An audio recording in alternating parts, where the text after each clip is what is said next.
Hey guys, I'm Dupree, and today I will be bringing a video for you on racking and breaking secrets, how I rack and how I break. And I was taught to rack and break by Charlie Hillbilly Bryant. I have his channel linked in the description if you want to go check out his new YouTube channel. We've partnered together. So go check that out. But we're going to go ahead and start. So I don't pattern rack the 9-ball rack. And what pattern racking is laying the balls in an order that makes them easy to run out, because it's easy to predict where the balls will go. If you don't know where the balls will go, quick explanation. If it's just racked regularly like that, one ball, if you're breaking from this side over here, one ball goes over here, either in the side pocket or bounces off the rail. These two balls will go towards the corners. The back ball bounces off this rail and goes up here. These two balls usually stay down here. These two balls usually float up there. So if you rack like 3, 4, 7, 8, like all the higher numbers on one side and the lower numbers on the other side, you're gonna have an easy rack with a 2-ball in the back. This rack will be okay, but not the greatest, because the 2 will go up there and the 3 will stay down here. But either way, the 3 may go in, and it should go in the way we rack. So you need to know really the racking patterns. So what happens with the gaps in the rack? If you are watching Shane Van Bunnen play, you see he always goes over, he looks at the rack to determine how to break. And that's what a referee racks. So what he's looking for is different gaps. So I'm going to rack this just regularly. So we're going to look at this rack right here. So get a little bit closer to the rack so you can see which balls I'm pointing to. So if my best break is from this side, originally what I want to look at is the 1, 2, 9, 7. If all of these are frozen and the 1 ball is on the spot, the 3 ball is wired to go in here, to go into this far right corner. Now, if they aren't frozen, the 3 ball will go a little bit high. And if we're playing referee rack, and you can't rack for yourself, and those aren't frozen, check the other side, the 1, 8, 9, 4. If those are frozen, the 5 ball will be wired into the other corner. Now, if neither of those are frozen, what I like to do is just put the cue ball in the middle, not directly in the middle, around here, and just aim full on to the 1 ball, a little bit of top spin, and just smash them. That will give a good spread. The 9 will usually head somewhere. And that's another thing, the 9 can tend to leak out. Like right here in a good rack, the 9 should not move. But let's take a look at when there is a gap in the rack behind the 9. So this one right here, this break, there is no gap behind the 9, and watch how the 9 moves.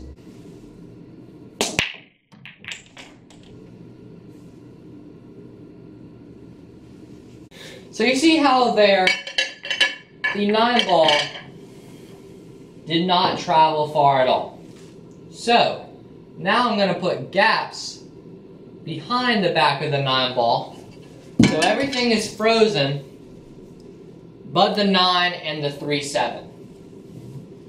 So watch the energy on this 9 ball compared to the other one.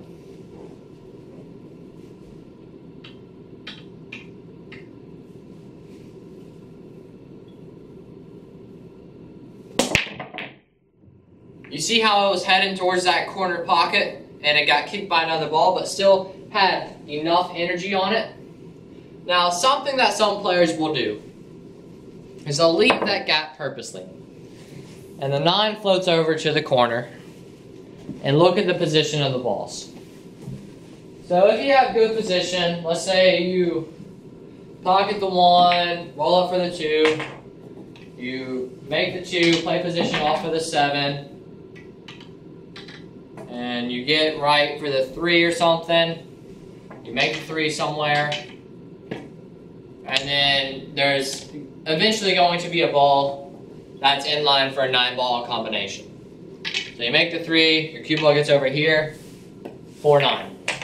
So I don't like that at all. I think that's cheating. You can't just send the 9-ball over to the pocket just to get a ball close to a combination. I guess it's strategic and I guess it's smart.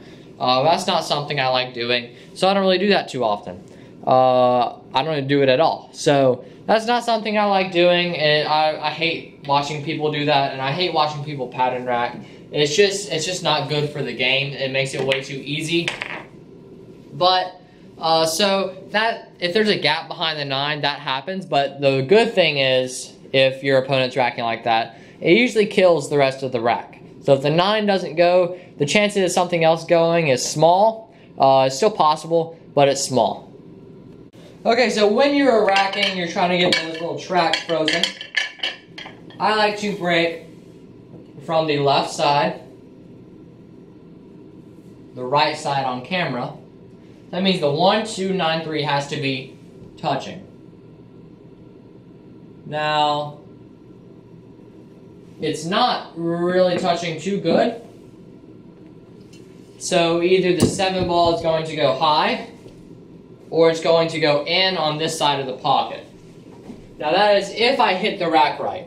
I usually like to hit on the left side of the 1 ball with a little bit of low left to bring my cue ball into here and back out. And I like to break slower to get more control of my cue ball. But you see how the 7 ball went high, like I told you. So it went high because the whole track was not frozen. But the good thing about hitting that 1 ball on the left side is that the 1 ball can also go into the side, like I told you earlier in the video. So if you can't get any of those tracks frozen, if you've tried and for the life of you, you can't freeze the balls completely, which is why you see some players rack for a very long time. Like let's say like we have a rack right here, it's not frozen, the 1 ball's not frozen to either ball. So something you can do, something I like to do, is just smash them from the middle. So hit them a bit harder and try to stop your cue ball close to the middle of the table. Now the chances of something going are smaller here, but at least you get movement on the balls. And you also get some movement on the 9. There's a higher chance of something to come and hit that 9. But you see, this isn't really a bad rack. You could try to make the 9 here. You can't break out the 2 ball. But you see, if it's not really working, try to smash them. You can still get the 1 ball on either one of the sides. The wing balls still go towards the corners. Things fly around to those upper corners right there, and the 9 ball gets a little bit of movement on it, which is good. So if all else isn't working, just try to hit them and squat your cue ball close to the middle of the table. So I briefly want to talk about pattern racking. That's when you rack the balls in your favor, or a defensive pattern rack is when you rack the balls where it gives you a tough layout. But this rack right here is going to give us an easy layout. The 8-7 is going to be close, the 3-4 is going to be close, the 1-2 is hopefully going to be close, and the 6-5 should be close. Now we can't guarantee this because the balls go differently each time. I'm not really going to check to see if the rack's frozen, so something may not go.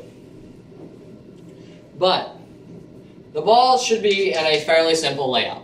If they spread good, spread well. Okay. So just take a look at the layout here. Now, you may see, well, the 6-7 is not good because they're on completely different sides of the table. Let's say the 2 passes the 7. Now, really, you can't say this isn't an easy out. You may say the 6-7 is a tough position shot because it's across the table. Well, get rid of that 3 because the 3 is about to be gone. So this is really a simple layout. There's nothing that can really go wrong with it. So that is it for this video. Thank you guys so much for watching. I really hope you enjoyed. If you did, just click the like button on this video. If you want to be notified when I post a new video, you can click the subscribe button, then the bell icon right next to it. That'll just send you an email and a notification saying that I've uploaded a new video. Please check out my shop, DupreeTrickShots.com/shop. We got autographed balls. We We have rail stickers like you see right here. So we have a bunch of fun things that you can use just with your pool game. Just put it on your table, tell them about your friends. So DupreeDriftChest.com/shop. I have the link down in the description, along with the link to Charlie Bryant's channel. So just go check that out. Really cool shop. I'm adding some t-shirts in very soon. So stay tuned for the t-shirts. I know we have sold out already, but stay tuned. There is more coming. About 100 more coming. So if you guys liked, leave a like. If you want to subscribe, leave a subscription. Thank you for 51,000 subscribers. Thank you guys so much for watching, and I will see you in the next video.